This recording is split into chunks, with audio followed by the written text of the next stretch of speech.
नमस्कार प्यारे साथियों, आप सबका स्वागत है आपके अपने YouTube channel the eternity classes में। आज हम शुरू करने जा रहे हैं कक्षा 10th की मैथमेटिक्स, जिसके अंदर कक्षा 10th की जो NCERT की बुक है उसके अकॉर्डिंग जो हमारा चैप्टर दिए हुए हैं उन चैप्टर्स के सबसे पहले हम करेंगे उन सब के कॉन्सेप्ट। जब हम उन सब के कॉन्सेप्ट कर लेंगे उसके बेस्ड पर जो हमारी एक्सरसाइज दी गई है NCERT की बुक में हम उन्हें कंप्लीट करेंगे। ठीक है, उनको कंप्लीट करने के बाद में हम क्या करेंगे, जो हमारी चैप्टर से संबंधित प्रीवियस ईयर के क्वेश्चंस आ रखे हैं, जो राजस्थान बोर्ड के और CBSE दोनों के अंदर जो क्वेश्चन आ रखे हैं उस चैप्टर से संबंधित हम उनको कवर करेंगे।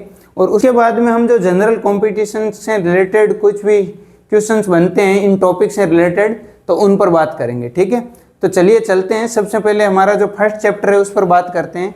फर्स्ट चैप्टर है हमारा रियल नंबर। ठीक है, रियल नंबर क्या होते हैं, इस पर आने से पहले एक बार हम बात करते हैं जनरली नेचुरल नंबर क्या होते हैं। ठीक है, नेचुरल नंबर क्या होते हैं, जो काउंटिंग नंबर स्टार्ट होते हैं। काउंटिंग नंबर कहाँ से स्टार्ट होते हैं, हमारे 1 से। ठीक है, तो जो काउंटिंग नंबर स्टार्ट होते हैं 1 से, उन्हीं को हम क्या बोलते हैं, नेचुरल नंबर बोलते हैं। ठीक है, और नेचुरल नंबर को डिनोट करने के लिए हम जो सिंबल काम में लेते हैं वो क्या है, कैपिटल N। कैपिटल N से हम किसको डिनोट करते हैं, नेचुरल नंबर से। ठीक है, नेक्स्ट आते हैं होल नंबर।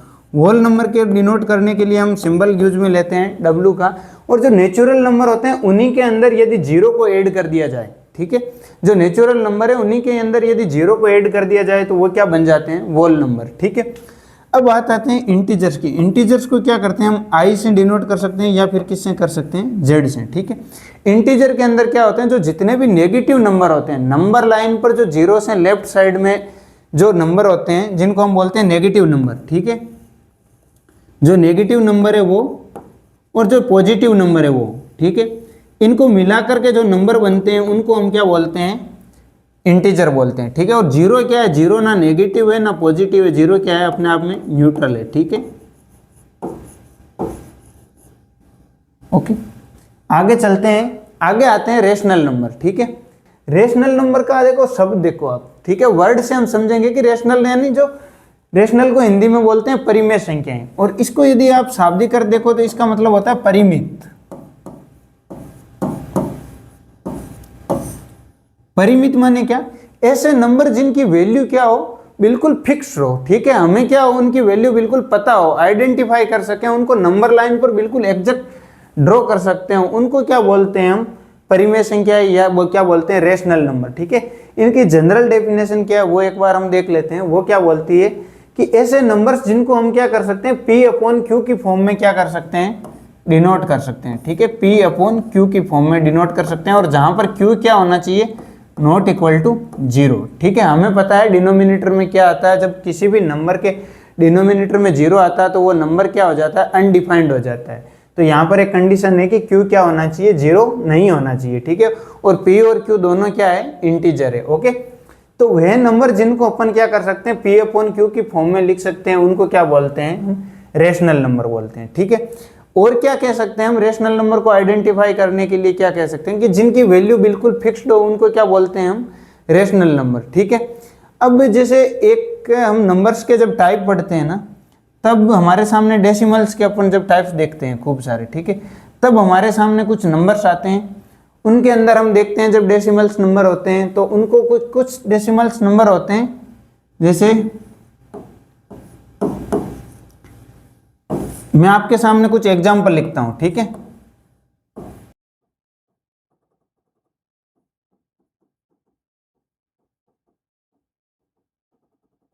आपको 3 टाइप के यहां पर डेसिमल्स दिख रहे होंगे।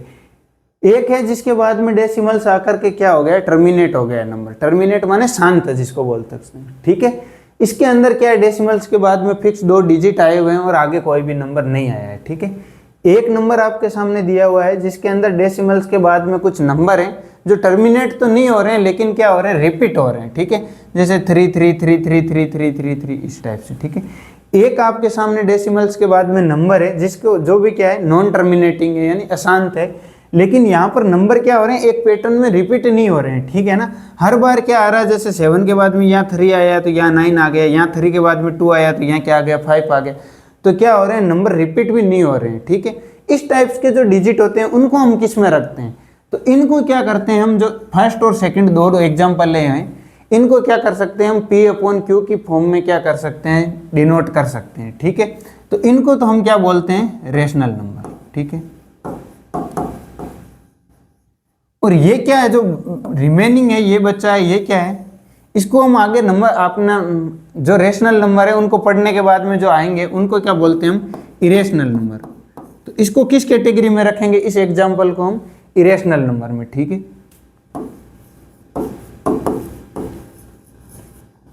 इरेशनल नंबर को क्या करते हैं हम, P अपॉन Q की फॉर्म में डिनोट नहीं कर पाते हैं। ठीक है, एक बार वापस चलते हैं हम हमारी डेफिनेशन के ऊपर। इसको हम और एक सिंपल तरीके से ऐसे समझ सकते हैं कि जैसे एक केक है। ठीक है,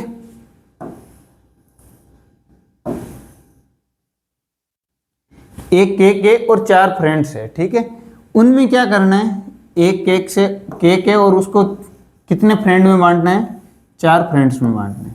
तो क्या मैं इक्वली इसको डिवाइड कर सकता हूँ, बिल्कुल डिवाइड कर सकता हूँ। इसका मतलब मुझे हर पीस की वैल्यू क्या मिलेगी, मुझे एक्यूरेट मिलेगी। ठीक है ना, चारों पीस होंगे तो इक्वल होंगे और वो क्या वैल्यू मिलेगी, मुझे एक्यूरेट मिलेगी। ठीक है, तो इसको हम क्या बोल सकते हैं, हम ये एक क्या है, परिमेय संख्या है। ठीक है, इसकी वैल्यू परिमित है तो इसको हम क्या बोल सकते हैं, रेशनल नंबर बोल सकते हैं। ठीक है, आगे होगी बात समझ में, आगे चलते हैं, आगे आते हैं इरेशनल नंबर। ठीक है, जैसे अभी हमने एक एग्जांपल देखा था कि एक ऐसा नंबर है डेसिमल्स में जिसके बाद में क्या हो रहा है, वो नॉन टर्मिनेटिंग है, और नंबर्स क्या हो रहे हैं उसके बाद में रिपीट नहीं हो रहे हैं। ठीक है, नॉन रिकरिंग है।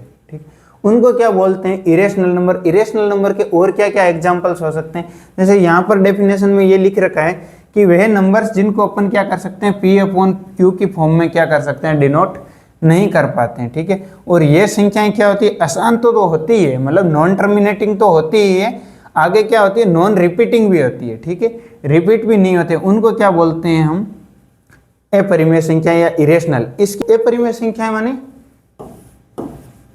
अपरिमित, जिनका मान क्या हो, परिमित नहीं हो। ठीक है, इसको एक एग्जांपल से समझ सकते हैं हम, जैसे हमारे सामने एक स्क्वायर है। ठीक है, और स्क्वायर की साइड मान लो a है कोई। ठीक है, ये स्क्वायर की साइड है a, और ये इसका डायगोनल मुझे फाइंड आउट करना है। तो स्क्वायर का डायगोनल क्या होगा, a√2। तो ये √2 क्या है, एक अपरिमेय संख्या है। ठीक है, इसका मतलब देखो, आप देखो √2 क्या है, अपरिमेय संख्या, और अपरिमेय संख्याओं के मान क्या होते हैं, अपरिमित होते हैं। और हमने अभी एक एग्जाम्पल भी देखा था कि इनके अंदर हमने देखा था कि ये क्या होती है, नॉन रिपीटिंग और नॉन टर्मिनेटिंग। ठीक है, एक नंबर होता है जिसके अंदर क्या होता है, डेसिमल्स के बाद में कुछ नंबर चलते जाते हैं, मतलब नॉन टर्मिनेटिंग तो है ही, लेकिन वो नॉन रिपीटिंग भी है। ठीक है, तो ये जो स्क्वायर है इसका जो डायगोनल है, इसकी क्या हम फिक्स्ड वैल्यू फाइंड आउट कर सकते हैं क्या, कभी बिल्कुल नहीं कर सकते। ठीक है, इसकी एक अप्रोप्रिएट वैल्यू फाइंड आउट की जा सकती है, और हम कैलकुलेशन के लिए क्या करते हैं, हमेशा स्क्वायर का जो डायगोनल होता है उसकी एक अप्रोप्रिएट वैल्यू लेते हैं। ठीक है ना, उसकी एक फिक्स्ड वैल्यू हमें कभी भी मिल नहीं सकती है। ठीक है, के अंदर एग्जांपल इसके क्या क्या आ सकते हैं, जैसे डेसिमल्स में तो हम जनरली देख लिए, लेकिन जो रूट की जितनी भी संख्याएं हैं, जैसे √2, √3, √5, √7, जो भी प्राइम नंबर है उनकी रूट्स, उनके जो हम रूट निकालते हैं, जो भी प्राइम नंबर होते हैं हमारे, उनके जब हम रूट निकालते हैं वो क्या होंगी, सारी की सारी अपरिमेय संख्याएं। और एक और है जैसे पाई है और एक्सपोनेंशियल है, ये सब भी किस में आती है, अपरिमेय संख्याओं में आती है। ठीक है, आगे चलते हैं, अब आते हैं अपने चैप्टर पर जिसका नाम है वास्तविक संख्याएं। ठीक है, ये हल्का सा हम जो छोटी क्लासों में पढ़ रखा है उसका क्या था, रिवीजन था। यदि कोई भी जैसे बात छूट गई हो तो आप इसको ध्यान से समझ सकते हो कि वो चीज़ें क्या होती है। ठीक है, अब आते हैं अपने चैप्टर पर रियल नंबर। ठीक है, रियल नंबर क्या होते हैं, जो हमारी परिमेय संख्याएं और अपरिमेय संख्याएं, इन दोनों को क्या कर दिया जाए, साथ में रख दिया जाए। मान लो एक बॉक्स है, उसके अंदर सारी की सारी क्या है, परिमेय संख्याएं। ठीक है, और एक बॉक्स है जिसके अंदर सारी की सारी क्या है, अपरिमेय संख्याएं। इन दोनों को मैं मिला दूं तो जो बॉक्स बनेगा उसको मैंने क्या नाम दे दिया है, रियल नंबर। ठीक है, वास्तविक संख्याएं। वास्तविक संख्याओं के अंदर क्या होता है, जो वास्तविक संख्याओं के अंदर क्या होता है, सारे के सारे जो रेशनल नंबर और इरेशनल नंबर, ठीक है, उनको क्या करते हैं, साथ में रखने पर जो नंबर बनते हैं उनको क्या बोलते हैं, रियल नंबर बोलते हैं, ठीक है। जिसके अंदर इंक्लूड होते हैं जैसे √2, पाई, ये जो अपरिमेय संख्याएं वो सारी की सारी क्या होती है, इसके अंदर इंक्लूड होती है। अब देखो इस चैप्टर के अंदर हम पढ़ेंगे क्या क्या। इस चैप्टर के अंदर हमारे रियल नंबर के चैप्टर के अंदर एक तो हमने इसकी डेफिनेशन देखी है, और इस चैप्टर के अंदर हम कुछ और चीज़ें पढ़ने वाली है, वो है एचसीएफ क्या होता है, एलसीएम क्या होते हैं, और दूसरी बात हम इसके अंदर पढ़ने वाले हैं इरेशनलिटी, मतलब अपरिमेयता, ठीक है, वो क्या होती है इस चैप्टर के अंदर हम ये पढ़ेंगे, ठीक है।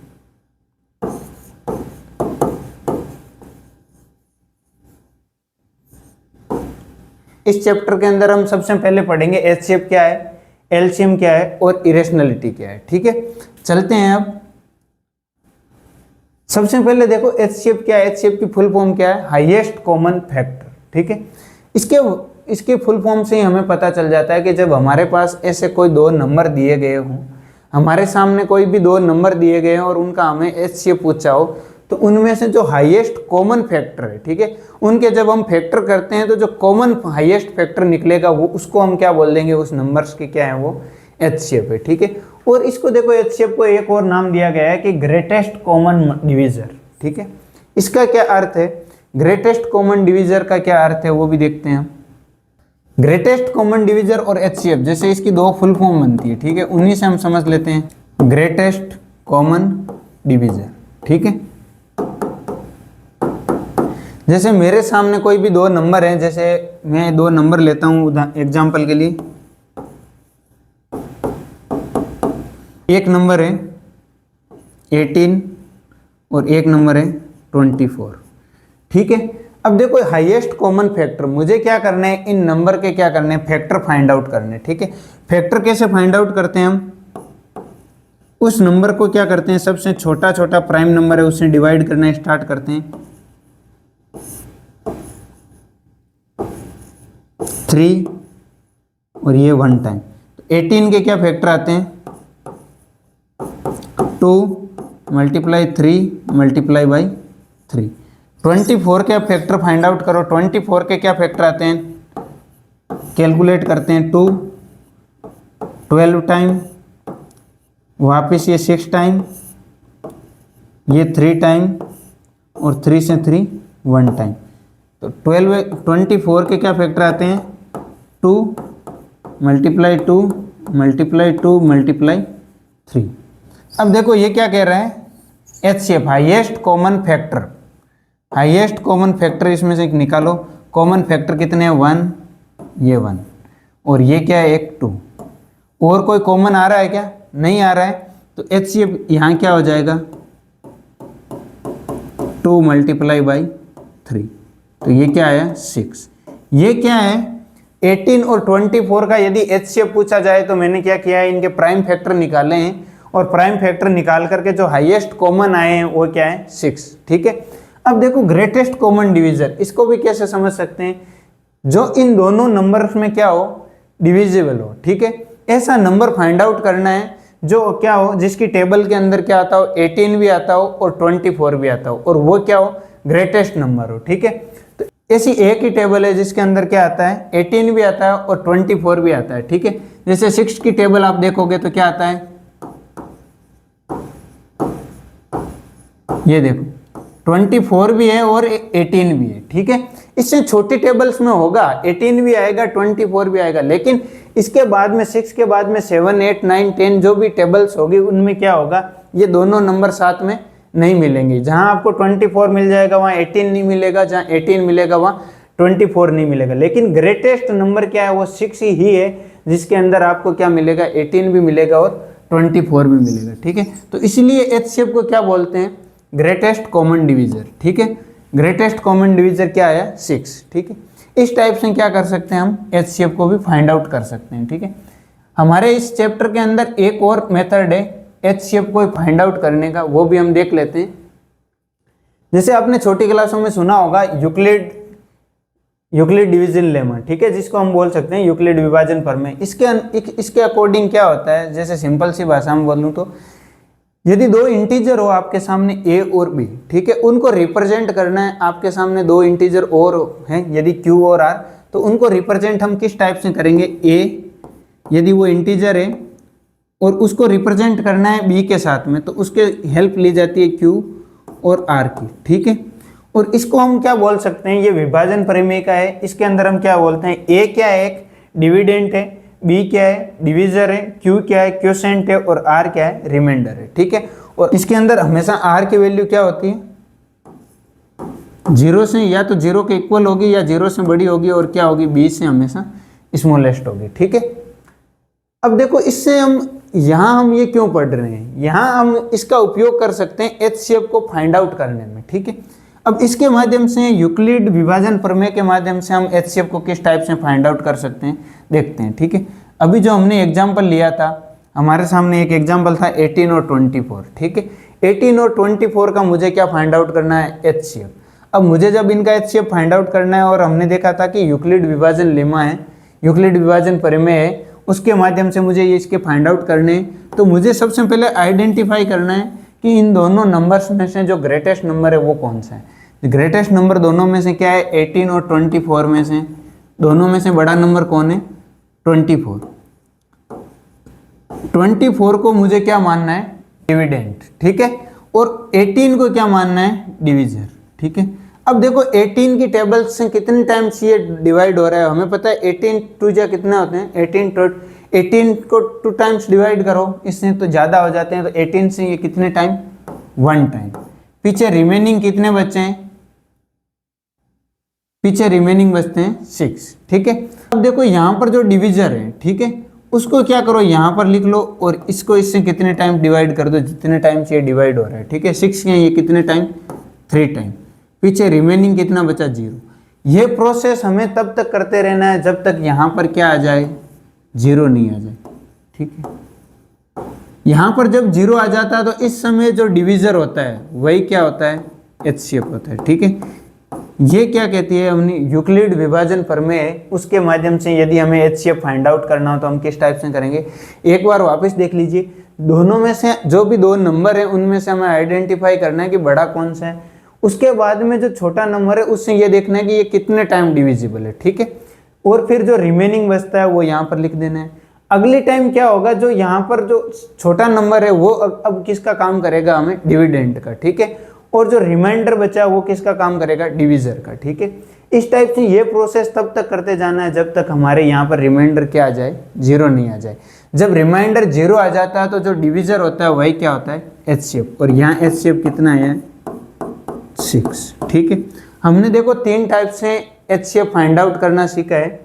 एक तो हमने प्राइम फैक्टर के माध्यम से, एक हमने इसकी फुल फॉर्म है ग्रेटेस्ट कॉमन डिविजर, जिसको हम बोल सकते हैं टेबल्स के माध्यम से, ठीक है। ऐसी टेबल फाइंड आउट की जिसके अंदर ये दोनों नंबर आते हों, और एक हमने देखा है यूक्लिड विभाजन प्रमेय, ठीक है। आगे चलते हैं, आगे क्या है, एलसीएम, ठीक है। एलसीएम की मतलब, एलसीएम की फुल फॉर्म क्या है, लिस्ट कॉमन मल्टीपल, ठीक है। लिस्ट कॉमन मल्टीपल माने हमें जो भी नंबर दिए गए हैं उनके अंदर क्या देखना है, उनके मल्टीपल्स फाइंड आउट करने हैं, और उनमें से जो सबसे पहले मल्टीपल मिलता है वही क्या होगा, एलसीएम मिलेगा, ठीक है। जैसे अभी हमारे सामने एक एग्जांपल दे रखा है यहाँ पर, फाइंड द एलसीएम 12 एंड 18, ठीक है। हमें क्या करना है, 12 और 18 के क्या करने हैं, एलसीएम फाइंड आउट करना है, ठीक है।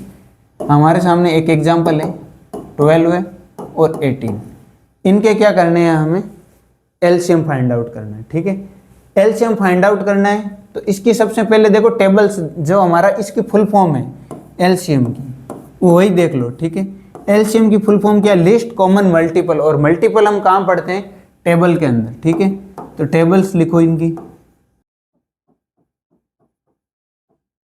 अब देखो इनके अंदर कुछ कॉमन आ रहा है क्या, लिस्ट कॉमन मल्टीपल, लिस्ट यानी सबसे छोटा, और मल्टीपल, मल्टीपल क्या आ रहा है, हमें पता है क्या आ रहा है यहाँ पर 36,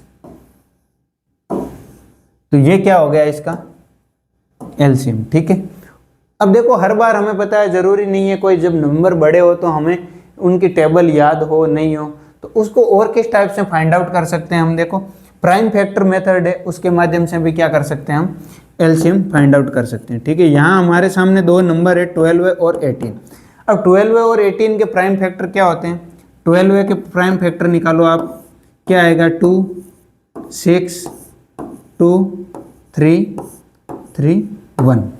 तो 12 के प्राइम फैक्टर क्या आ गए? 2 मल्टीपल बाई 2 मल्टीप्लाई 3। 18 के प्राइम फैक्टर आप जब फाइंड आउट करोगे तो क्या आते हैं? 18 के प्राइम फैक्टर निकालो, सबसे पहले एक ही से डिविजिबल होगा 2 से, 2 से 9 टाइम, 9 3 से डिविजिबल 3 टाइम, 3 3 से डिविजिबल 1 टाइम। तो 18 के प्राइम फैक्टर आते हैं 2 मल्टीप्लाई 3 मल्टीप्लाई 3।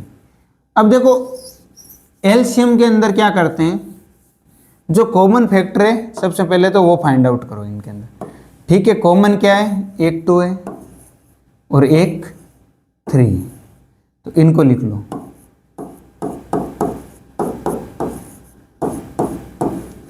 अब जो रिमेनिंग बचे हैं उन दोनों को भी क्या कर लो, दोनों नंबर्स में क्या है जो रिमेनिंग बचे हैं उनको भी नोट कर लो। तो हमें पता है 12 के अंदर एक 2 रिमेनिंग बचा है और 18 के अंदर एक 3। तो यहाँ पर अब इनको मल्टीप्लाई कराओगे तो क्या आएगा? 36। ये क्या आ गया अपना 12 और 18 का क्या आ गया? एलसीएम। ठीक है, अब देखो हमने ये तो देख लिया एलसीएम क्या होता है, एचसीएफ क्या होता है और इनको फाइंड आउट कैसे करते हैं। ठीक है, लेकिन एक बार ये सोचो कि एलसीएम और एचसीएम हम पढ़ क्यों रहे हैं? ये इससे रिलेटेड हमारे सामने जो प्रॉब्लम्स होगी वो किस टाइप्स की होगी और इनका यूजेज कहाँ कहाँ हो सकता है। ठीक है, चलो अब उस पर बात करते हैं कि एचसीएफ से किस टाइप के क्वेश्चन बन सकते हैं और किस टाइप्स की प्रॉब्लम्स होती है जहाँ पर हमारा क्या होता है? एचसीएफ का यूज होता है, और किस टाइप्स की प्रॉब्लम होती है जहाँ पर एलसीएम का यूज होता है। ठीक है, जैसे एचसीएफ का यदि मैं एग्जांपल दूं तो एचसीएफ का यूज हो सकता है जैसे हमारे सामने एक रूम दे रखा हो। ठीक है, एक रूम है, इसकी साइज दे रखी हो। ठीक है, और उसके अंदर मुझे क्या करनी है? टाइल्स लगानी है। ठीक है, इस टाइप से मुझे क्या करनी है? उसमें टाइल्स लगानी है। और रूम मेरा है क्या, वो कुछ शेप्स में है और टाइल्स क्या है? एक फिक्स शेप में है। ठीक है, और मुझे इस टाइप की टाइल्स चाहिए जिससे क्या हो कि रूम के अंदर क्या हो, बिल्कुल भी स्पेस भी ना बचे और मेरी टाइल्स भी क्या हो, वेस्टेज ना जाए। इस टाइप की जो प्रॉब्लम होगी उनको हम सोल्व करते समय किसका यूज करेंगे? एचसीएफ का। ठीक है, अब जब हम एक्सरसाइज करेंगे तब हम और आसानी से समझ पाएंगे। ठीक है, अब और एलसीएम का हम कहाँ पर यूज करेंगे? एलसीएम का यूज करेंगे जैसे मान लो कोई एक सर्कुलर पाथ दे रखा है जिस पर ए बी सी कोई दो या तीन व्यक्ति है। ठीक है, ए बी और सी है। ठीक है, ये तीन कोई व्यक्ति हैं। ठीक है, जो क्या कर रहे हैं? इस पर दौड़ रहे हैं। ठीक है, इन तीनों की स्पीड क्या है? तीनों की अलग अलग है, जो इसको कवर करने में इनको टाइम लगता है। ठीक है, अब हमें इस टाइप की प्रॉब्लम मिल जाए कि वो कितने समय बाद में स्टार्टिंग पॉइंट पर वापस मिलेंगे। ठीक है, इस टाइप की जो प्रॉब्लम्स होगी ना उनको हम सोल्व करने के लिए किसका यूज करेंगे? एलसीएम का। ठीक है, जब इनसे रिलेटेड और हमारे सामने क्वेश्चन होंगे तो हम और इजीली समझ पाएंगे। ठीक है, आगे चलते हैं, आगे आते हैं फंडामेंटल थ्योरम ऑफ अर्थमेटिक। ये क्या चीज़ है? ये जो प्राइम फैक्टर फाइंड आउट करते हैं ना हम एचसीएफ और एलसीएम फाइंड आउट करने के लिए, वही चीज़ यहाँ पर लिखी गई है कि कोई भी हमारे सामने एक कंपोजिट नंबर होगा। ठीक है, कंपोजिट नंबर समझते हैं आप क्या होते हैं? कंपोजिट नंबर वह नंबर होते हैं जिनके क्या हो, फैक्टर फाइंड आउट किए जा सकते हो। ठीक है, फैक्टर फाइंड आउट किए जा सकते हो मीन्स जिनके अंदर खुद के और एक के अलावा भी और क्या हो, फैक्टर हो। ठीक है, उनको क्या बोल सकते हैं हम? Composite number. ये जस्ट जैसे हम पढ़ते हैं प्राइम नंबर। प्राइम नंबर क्या होते हैं? जिनके हम फैक्टर नहीं निकाल सकते हो। ठीक है, वो क्या होते हैं? Prime number. तो प्राइम नंबर के जस्ट अपोजिट क्या होते हैं? Composite number. ठीक है, स्मॉलेस्ट एक बार हम बात कर लेते हैं। स्मॉलेस्ट प्राइम नंबर आप सब जानते हैं क्या है? 2 है। इसी टाइप से यदि आपसे पूछा जाए स्मॉलेस्ट कंपोजिट नंबर क्या है, स्मॉलेस्ट कंपोजिट नंबर क्या है?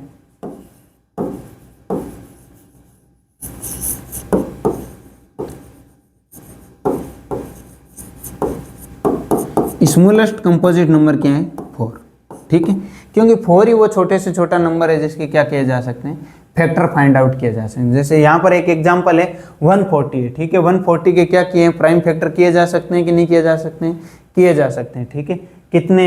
2 × 2 × 5 × 7। तो ये 140 क्या है? एक कंपोजिट नंबर है। ठीक है, आगे चलते हैं। आगे हमारे हम चैप्टर में हमने देखा था कि क्या पढ़ने वाले हैं, एचसीएफ एलसीएम। ठीक है, और एचसीएफ और एलसीएम क्या होते हैं हमने देख लिया है। और आगे आते हैं इरेशनलिटी। इरेशनलिटी से किस टाइप के क्वेश्चन आते हैं हमारे चैप्टर के अंदर, हम देखते हैं कि हमें क्या करनी है, प्रूव करनी है इरेशनलिटी। हमारे सामने कोई नंबर दे दिया जाएगा, लाइक एज √2 है, √3 है, √5 है, √7 है। आपको क्या करना है, इनको प्रूव करना है कि ये इरेशनल नंबर है। इनको प्रूव कैसे करेंगे हम, जैसे using contradiction to prove that numbers like √2 √3 are irrational. ठीक है, हम क्या करेंगे, एक विरोधाभास जनरेट करेंगे। ठीक है, विरोधाभास किस टाइप से जनरेट करेंगे कि हम एक अजम्पशन लेके चलेंगे सबसे पहले। ठीक है, कि एक अजम्पशन ले ली,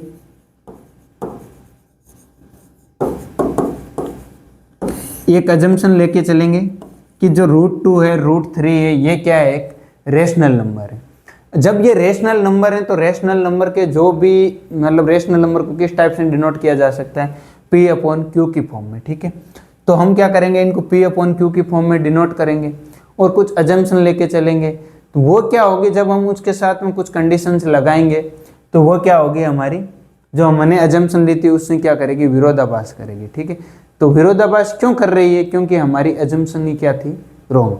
इस टाइप से हम क्या कहेंगे कि जब हमने अजम्पशन ली थी कि ये √2 या √3 क्या एक रेशनल नंबर है, तो वो क्या होगा, जब रॉन्ग प्रूव होगी तो हम क्या कहेंगे कि √2 एंड √3 आर एक इरेशनल नंबर। इस टाइप से हम प्रूव करेंगे।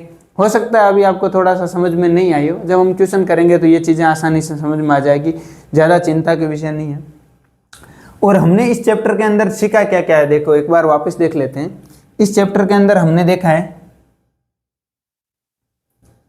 सबसे पहले हमने देखा है रियल नंबर क्या होते हैं। ठीक है, रियल नंबर के हमने देखा, रियल नंबर पर हमने देखा है कि जो नंबर लाइन होती है हमारी, ठीक है, नंबर लाइन पर जितने भी नंबर होते हैं